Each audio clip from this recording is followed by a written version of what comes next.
We all know that there are five oceans: the Atlantic, the Pacific, that's the big one, the Indian, the Arctic, and the Southern, the agitated one. There exists a plethora of creatures, but one that can barely be seen by the naked eye is arguably the most important of all: plankton. There are three main groups of these organisms: bacterioplankton, made of bacteria and archaea, that's single-cell microorganisms. There is phytoplankton, which is plant-based, and they are the ones that make photosynthesis possible. And finally, zooplankton, which are predominantly tiny zoo animals. They can be as small as 0.2 micrometers. A micrometer is 1,000th of a millimeter. That's smaller than the diameter of the human hair. This is how plankton looks from space. It may appear to be aimless drifters, directionless in their movement, but in life, they play a key role and perhaps the most vital organism on Earth. You see, every individual performs a unique job, and if they were suddenly disappear, the ocean, the Earth, and us would pay the consequences. The oceanic megafauna like dolphins, whales, and sharks with nothing to eat will soon perish. In other words, the oceans make this planet habitable.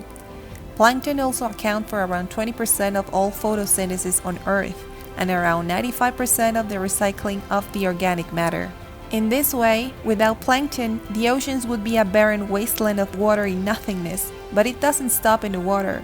With the foundation of the food chain gone, seabirds with nothing to eat will soon fall from the sky. The seals, polar bears, cetaceans, and many other species will be gone. But the story doesn't stop there. Human beings will also pay the consequences, and this is how it will look: a world without plankton. With around 70% of human population living within 60 kilometers of the coastline and depending on around 80 million tons of fish per year, no plankton means no fish, no local trade and economic collapse, no canned tuna, and ultimately millions of hungry people. But you could go out in your fancy car and do the weekly shopping without buying seafood. Wrong. Dead and decaying plankton drift down to the ocean floor and take with them the carbon they contain. Over millions of years, this matter creates oil and gas reserves. Yup, I'm talking about fuel. So no plankton, no fuel. Your car won't work, factories will fall silent, homes will be powerless, and cities will cease to function.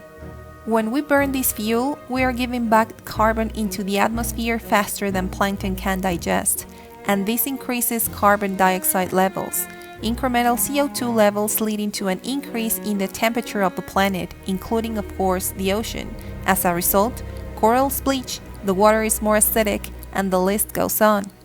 It's not just fuel that will be lost. The plankton uses the solar energy to convert CO2 and other nutrients into carbohydrates and vital molecules we all need to survive.